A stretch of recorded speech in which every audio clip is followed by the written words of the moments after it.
Paris, 16e arrondissement. Les jumeaux de 3 ans d'Antoine Dubois, PDG d'une multinationale tech valorisée à 5 milliards d'euros, n'avaient jamais marché. Louis et Gabriel, diagnostiqués avec une condition neurologique rare, avaient vu 15 spécialistes sur 4 continents. Verdict unanime, ils ne marcheraient jamais normalement. Puis arriva Camille, 26 ans, nounou avec un CV modeste et un secret. Le premier jour, au lieu de suivre le protocole thérapeutique rigide, Antoine la trouva chantant une étrange berceuse bretonne tout en bougeant les jambes des enfants comme s'ils dansaient une gavotte mystique. Les jumeaux riaient comme ils ne l'avaient pas fait depuis des mois. Mais quand, 3 semaines plus tard, Antoine rentra plus tôt et les trouva debout sur le plan de travail de la cuisine, avec Camille, qui les tenait par les mains pendant qu'ils volaient, il comprit que cette jeune femme cachait quelque chose d'extraordinaire. Ce qu'il découvrit sur elle changea non seulement le destin de ses fils, mais aussi le sien. Le penthouse d'Antoine Dubois dominait Paris comme une forteresse de verre et d'acier. 3000 mètres carrés de perfection minimaliste qui dissimulait une douleur sourde et constante. C'était un lundi matin d'octobre, quand Camille Moreau franchit pour la première fois le seuil de cette demeure qui semblait sortie d'un magazine d'architecture, mais qui manquait cruellement de chaleur humaine. Antoine l'avait engagée par désespoir. 18 nounous spécialisés avaient déjà renoncé, écrasés par la complexité médicale des jumeaux et par l'atmosphère oppressante qui pesait sur ces pièces luxueuses. Camille, avec ses 26 ans et un curriculum qui ne comportait que de l'expérience avec des familles ordinaires de Montreuil et Belleville, semblait la candidate la moins appropriée sur le papier. Pourtant, durant l'entretien, quelque chose dans ses yeux, une détermination mêlée de douceur qu'Antoine ne savait définir, l'avait convaincu de tenter le coup. Les jumeaux étaient dans leur chambre quand Camille les vit pour la première fois. 3 années de vie marquées par un diagnostic qui avait brisé tout espoir. La mère, Marie, était morte de chagrin 6 mois auparavant, incapable d'accepter cette condamnation médicale. La chambre ressemblait plus à une unité hospitalière qu'à une chambre d'enfant. Équipement de kinésithérapie, fauteuils spéciaux, supports posturaux, tablettes avec programme de stimulation cognitive. Les enfants, magnifiques avec leurs cheveux blonds et les yeux bleus de leur père, restaient immobiles dans leurs sièges adaptés, les jambes pendant inertes comme celles de poupées cassées. Antoine commença à expliquer le protocole d'une voix mécanique, celle d'un homme qui avait transformé la douleur en efficacité entrepreneuriale. Horaire des médicaments, exercices spécifiques, routine de stimulation neurologique. Mais il s'interrompit quand il vit que Camille ne l'écoutait pas. Elle s'était agenouillée devant les jumeaux et les regardait dans les yeux avec une intensité qui le mit mal à l'aise. Puis, sans prévenir, Camille se mit à chanter. Pas une comptine enfantine ordinaire, mais une mélodie étrange, ancienne, dans un dialecte breton qu'Antoine ne reconnaissait pas. Ses mains prirent délicatement les petits pieds de Louis et commencèrent à les bouger rythmiquement, comme enseignant des pas de danse à des marionnettes délicates. Antoine allait intervenir pour expliquer l'inutilité du geste étant donné que les enfants n'avaient aucune sensibilité dans les jambes quand il entendit quelque chose qui le paralysa. Les jumeaux riaient. Pas le sourire poli réservé aux médecins, mais un rire véritable, pétillant, oublié depuis des mois.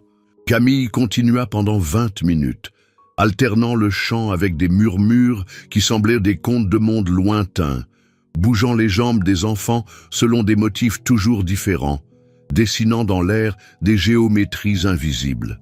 Gabriel tendit ses petites mains vers elle, geste jamais vu avec des étrangers. Louis émit des sons gutturaux qui semblaient des tentatives d'accompagner le chant. Quand Camille se releva, ses yeux rencontrèrent ceux d'Antoine. Il y avait dans ce regard une connaissance qui n'appartenait pas à ses 26 ans, quelque chose d'ancestral et de profond. Elle dit simplement que les enfants étaient prisonniers non de leur corps, mais de la peur qui les entourait, la peur des adultes qui ne croyaient plus au possible. Les enfants le percevaient et cessaient d'essayer. Antoine, l'homme qui terrorisait les conseils d'administration de la moitié de l'Europe, resta sans voix. Il regarda ses fils et vit une lumière dans leurs yeux éteints depuis trop longtemps. Il laissa Camille seule avec eux et se réfugia dans son bureau où les caméras de sécurité lui permettaient d'observer sans être vu. Et là, pour la première fois depuis la mort de Marie, il se permit de pleurer. Depuis les caméras, il vit Camille continuer son étrange rituel. Elle sortit les enfants des fauteuils spéciaux et les mit sur le tapis, non dans la position recommandée par les kinésithérapeutes, mais assis normalement contre des coussins. Elle prit leurs petites mains et commença un jeu de mains qui suivait le rythme d'une musique que seuls eux trois semblaient entendre. Les jours suivants apportèrent des changements subtils mais indéniables. Les jumeaux mangeaient avec plus d'appétit, dormaient mieux la nuit et surtout cherchaient constamment Camille du regard, comme des tournesols suivant le soleil. La jeune femme avait transformé chaque routine quotidienne en rituel magique. La kinésithérapie devenait une danse cosmique, le déjeuner une aventure de saveurs à explorer avec tous les sens, le bain un voyage sur des mers inexplorées.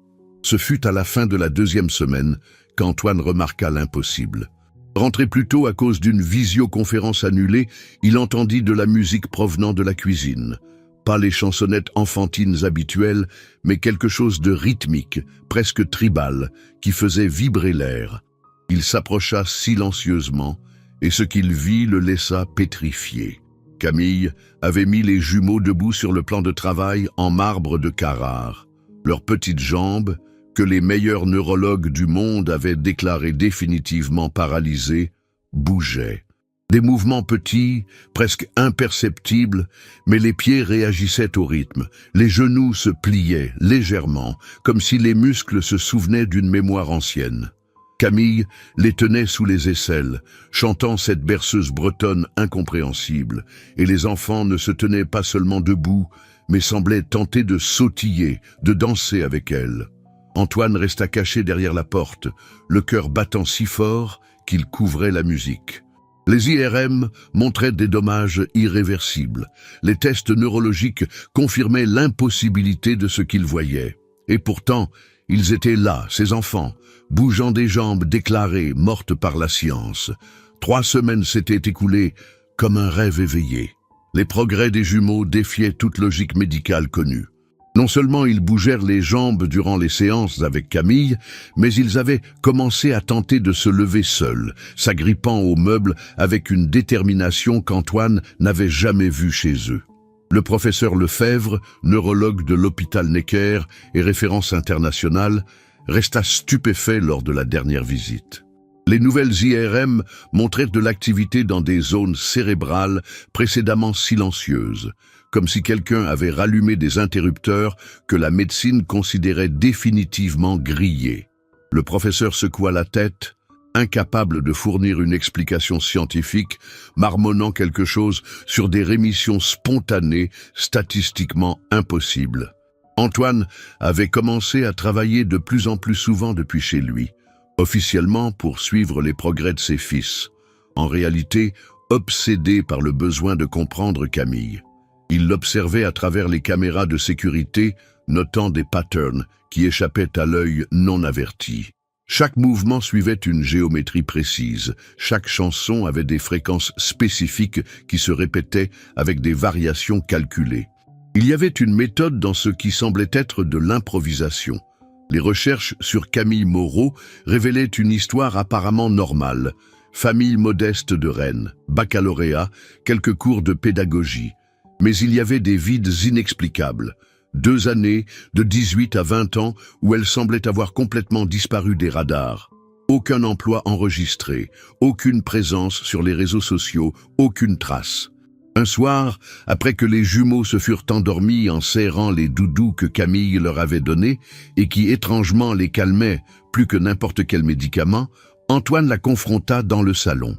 La maison était silencieuse. Paris brillait au-delà des baies vitrées et entre eux régnait une tension électrique. Antoine alla droit au but, demandant qui elle était vraiment. Camille l'étudia longuement avant de répondre, comme évaluant quelle part de vérité il pourrait supporter. Puis elle commença à raconter une histoire qui semblait appartenir à un autre siècle. Sa grand-mère, la dernière d'une lignée de guérisseuses des monts d'Arrée en Bretagne, lui avait transmis des connaissances que la médecine moderne commençait à peine à effleurer. Pas de la superstition, mais une compréhension profonde de comment corps et esprit étaient connectés à travers des fréquences et des rythmes que la science occidentale ignorait. À 18 ans, après la mort de sa grand-mère, Camille était partie. Inde, Tibet, monastère perdu où des moines millénaires gardaient des techniques d'éveil neural par le son et le mouvement. La médecine occidentale, expliqua Camille avec un calme désarmant, voyait le corps comme une machine avec des pièces à réparer ou remplacer. Mais le corps était plutôt comme un orchestre qui avait oublié sa symphonie. Les jumeaux n'étaient pas paralysés au sens mécanique du terme. Le traumatisme de la naissance prématurée, compliqué par une asphyxie prolongée, avait créé une déconnexion, comme un ordinateur en mode sans échec, attendant la bonne commande pour redémarrer. Sa méthode combinait stimulation rythmique basée sur d'anciennes fréquences de guérison, mouvements suivant les patterns primordiaux du développement fœtal et surtout la conviction absolue que la guérison était possible. Les enfants percevaient cette certitude et leur corps répondait, se souvenant de capacités enfouies mais non détruites. Avant qu'Antoine puisse traiter ces informations, un bruit provenant de la chambre des enfants les fit courir. Ils trouvèrent Louis debout dans son lit, agrippé au barreau avec une détermination féroce, tandis que Gabriel tentait de l'imiter. Ce n'étaient pas des spasmes involontaires ou des réflexes aléatoires.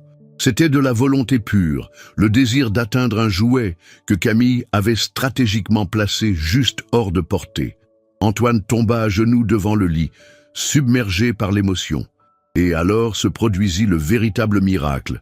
Louis lâcha les barreaux et fit un pas vers son père. Un pas incertain, chancelant comme celui de n'importe quel enfant apprenant à marcher, mais un vrai pas. Gabriel, voyant son frère, se leva aussi et, se tenant à Louis pour s'équilibrer, l'imita.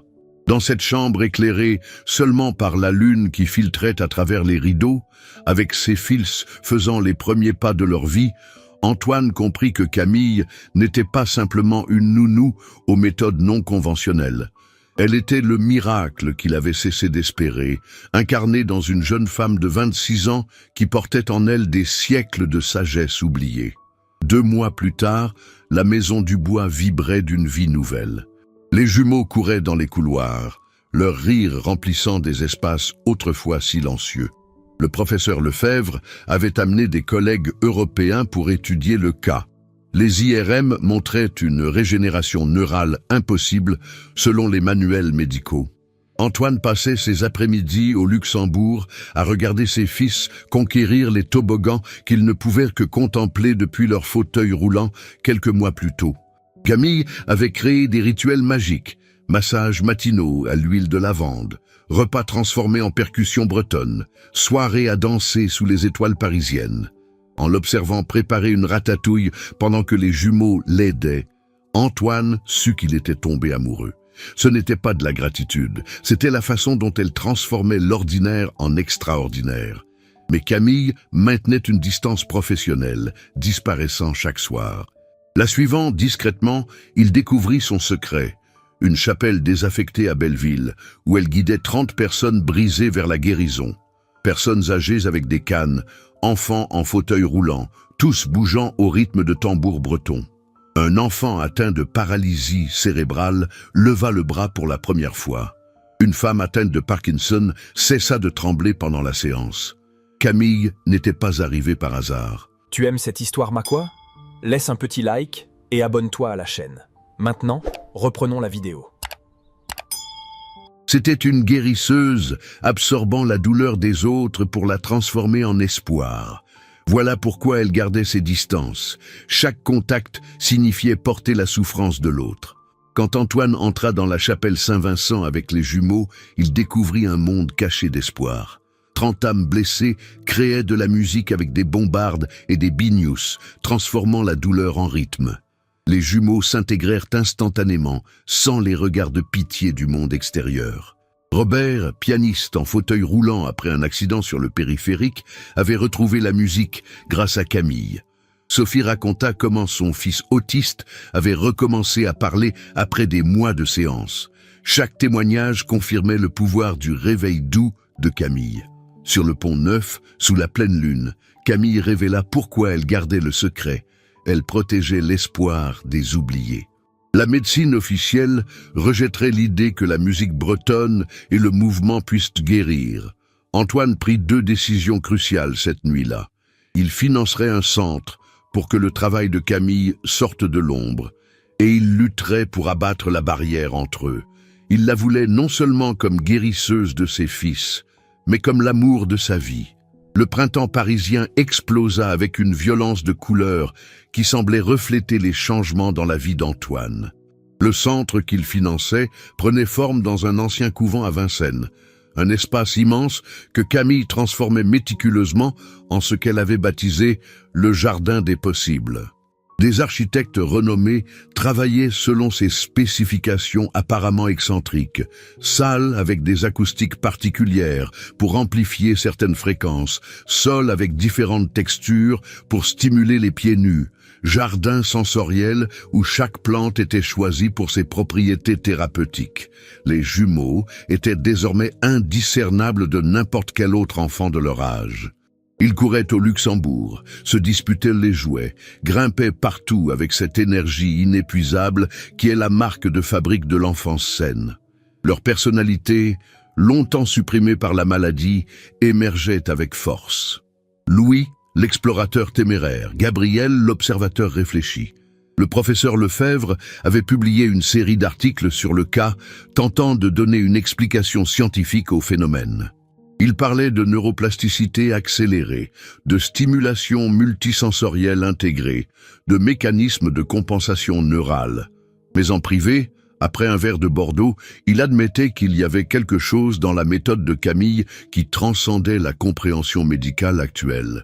Pour Antoine, la transformation la plus profonde était intérieure. L'homme qui avait bâti un empire technologique avec un calcul froid et une détermination impitoyable avait découvert la joie dans les petites choses. Un rire spontané de ses fils pouvait interrompre la visioconférence la plus importante. Un dessin tordu, accroché au réfrigérateur, valait plus que n'importe quel rapport trimestriel.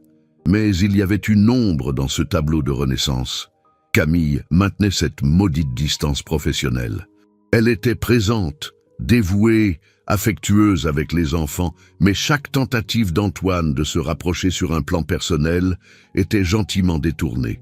C'était comme danser avec un fantôme, toujours proche, jamais vraiment accessible. La situation atteignit son point critique un soir de mai. Antoine avait organisé un dîner pour célébrer les progrès des enfants, invitant quelques amis intimes qui avaient été un soutien pendant les années sombres.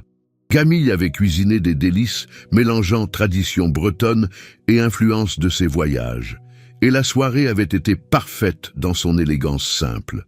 Après le départ des invités et alors que les enfants dormaient paisiblement, Antoine trouva Camille sur la terrasse.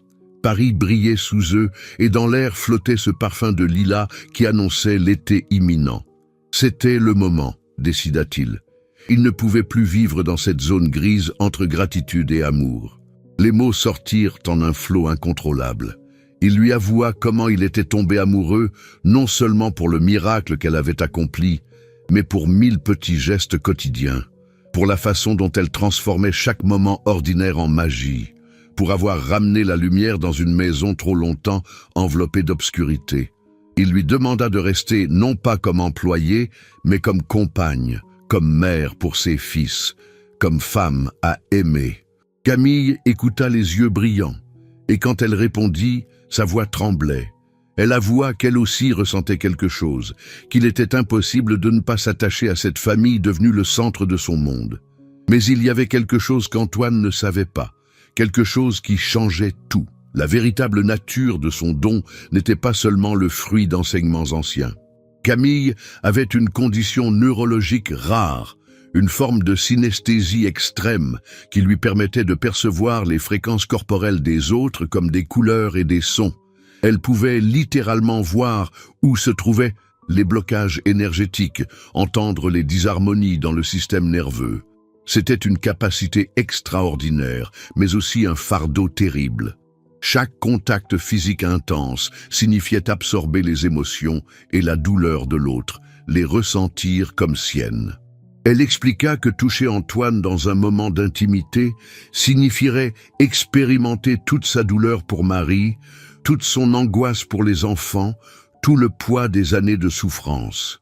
Et elle ne savait pas si elle survivrait à cette intensité émotionnelle en gardant sa santé mentale.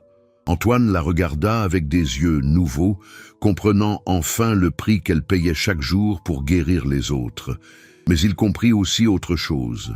Il lui proposa un pacte.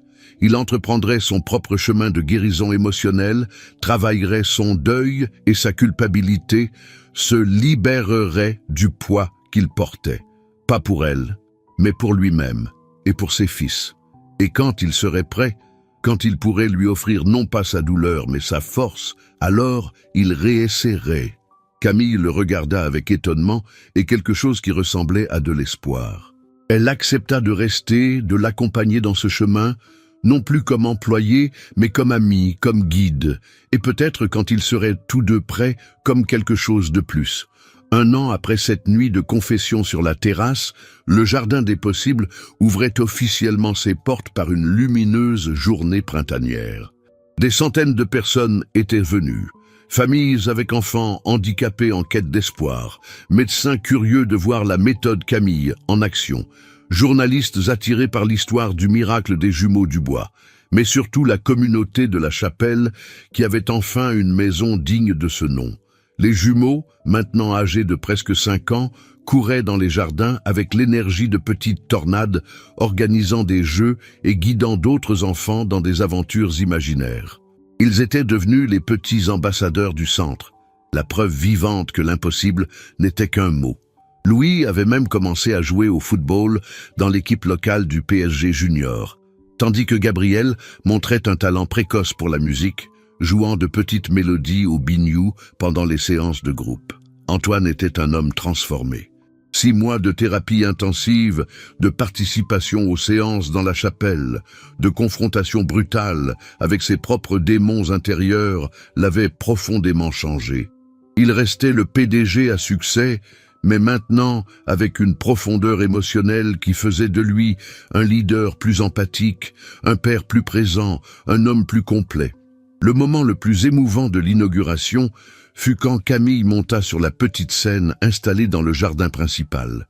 Le soleil printanier créait une auréole autour de ses cheveux, tandis qu'elle parlait de la vision du centre, de comment chaque personne portait en elle la graine de sa propre guérison. Elle expliqua que le mouvement et le son n'étaient que des clés pour ouvrir des portes que le traumatisme avait fermées, que le véritable pouvoir résidait dans la communauté, dans le soutien mutuel, dans l'amour inconditionnel. Puis, elle appela sur scène certains des miracles du centre. Robert joua au piano une mélodie qu'il avait composée. Ses mains n'étaient pas parfaites, mais la musique touchait l'âme. Une petite fille, qui avait été muette pendant des années, récita un poème de Prévert d'une voix cristalline. Un garçon, atteint de dystrophie musculaire, fit quelques pas sans aide, chaque mouvement une victoire contre les pronostics médicaux. Mais le moment qui fit retenir son souffle à tout le monde fut quand Louis et Gabriel montèrent sur scène. Avec le sérieux comique typique des enfants qui ont quelque chose d'important à dire, ils annoncèrent que Camille deviendrait leur nouvelle maman. Pas à la place de la maman qui était au ciel, précisa Gabriel avec solennité, mais la maman ici sur terre qui les aidait à grandir. Le public se tut quand Antoine monta sur scène. Il s'agenouilla devant Camille, pas un geste théâtral, mais nécessaire pour la regarder dans les yeux d'égal à égal. Et sortit non pas une bague coûteuse en diamant, mais un simple anneau d'argent gravé d'une phrase en sanskrit qu'elle lui avait enseignée pendant son chemin de guérison. Les mots qu'il prononça étaient simples, mais chargés d'une année de transformation. Il lui dit qu'il avait fait le travail, qu'il avait affronté ses démons, qu'il avait appris à porter sa propre douleur sans la décharger sur les autres. Il lui montra ses mains Elle ne tremblait plus. Il lui dit qu'il pouvait maintenant lui offrir non pas le poids de sa souffrance, mais la force de sa renaissance. Camille le regarda, et avec cette perception spéciale qui était la sienne, elle ne vit plus l'obscurité de la douleur, mais la lumière de l'espoir, plus la peur, mais l'amour. Pour la première fois depuis son arrivée dans cette maison, elle permit à Antoine de la toucher vraiment. Le baiser qui suivit fut accompagné par l'explosion d'applaudissements de la foule, les rires joyeux des jumeaux qui sautaient autour d'eux, et cette sensation rare et précieuse quand l'univers s'aligne parfaitement. L'article du Figaro du lendemain titrait « Le miracle de Paris », mais ne racontait que la surface de l'histoire. Il ne pouvait capturer les nuits où Camille pleurait d'épuisement, sous le poids émotionnel qu'elle absorbait de ses patients. Il ne décrivait pas les doutes d'Antoine, les moments où il craignait de ne pas être assez guéri pour elle. Il ne racontait pas les petites victoires quotidiennes des enfants du centre, chaque pas conquis, chaque mot prononcé, chaque sourire arraché au handicap. 5 ans plus tard, le Jardin des Possibles était devenu un modèle reproduit dans toute la France et la francophonie. Camille avait formé des dizaines de thérapeutes à sa méthode, insistant toujours sur le fait que la technique était secondaire par rapport à l'amour inconditionnel pour chaque patient. Les jumeaux, maintenant âgés de 8 ans, étaient des enfants extraordinairement normaux dans leur exceptionnalité.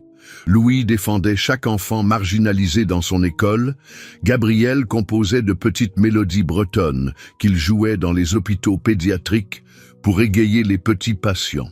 Et il y avait la petite Marie, née 2 ans après le mariage, qui semblait avoir hérité du don de Camille. Déjà à 3 ans, elle bougeait ses petites mains en suivant des rythmes invisibles, calmait les enfants les plus agités du centre par sa seule présence, voyait des couleurs autour des gens qu'elle décrivait avec la précision innocente de l'enfance. La dernière photo de famille, prise dans le jardin du centre lors de la fête du 5e anniversaire, les montrait tous les 5, Antoine en jeans et t-shirt, à des années-lumière du PDG en costume Dior qu'il avait été. Camille, rayonnante avec Marie dans les bras, jouant avec ses cheveux, les jumeaux faisant des grimaces derrière le dos de leurs parents. Autour d'eux, des dizaines d'enfants de toute capacité jouaient ensemble dans ce jardin, où le mot « impossible » avait perdu sa signification. Sur le mur principal du centre, Louise et Gabriel avaient peint une fresque avec l'aide des autres enfants. Elle montrait des figures colorées dansant ensemble, certaines en fauteuil roulant, d'autres avec des béquilles, d'autres courant libres. En dessous, avec la calligraphie incertaine mais déterminée de Gabriel, était écrit « Ici, personne n'est cassé. Certains d'entre nous apprennent juste des pas de danse différents. » Et dans cette maison, qui avait été une forteresse de douleur et qui résonnait maintenant de rire, dans ce centre devenu un phare d'espoir pour des milliers de familles, dans cette famille impossible, née d'un miracle et grandie dans l'amour, l'histoire continuait. Chaque jour apportait de nouveaux défis et de nouveaux triomphes, mais une chose était certaine. L'incroyable geste de cette jeune nounou, ce premier jour où elle avait fait voler 2 enfants paralysés sur un plan de travail de cuisine, avait créé des ondes qui continuaient à s'étendre, touchant des vies, créant de l'espoir, démontrant que parfois les miracles ne viennent pas du ciel, mais des mains de ceux qui ont le courage de croire en l'impossible.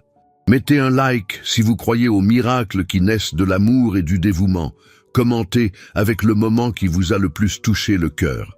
Partagez avec ceux qui ont besoin de savoir que l'impossible peut devenir possible.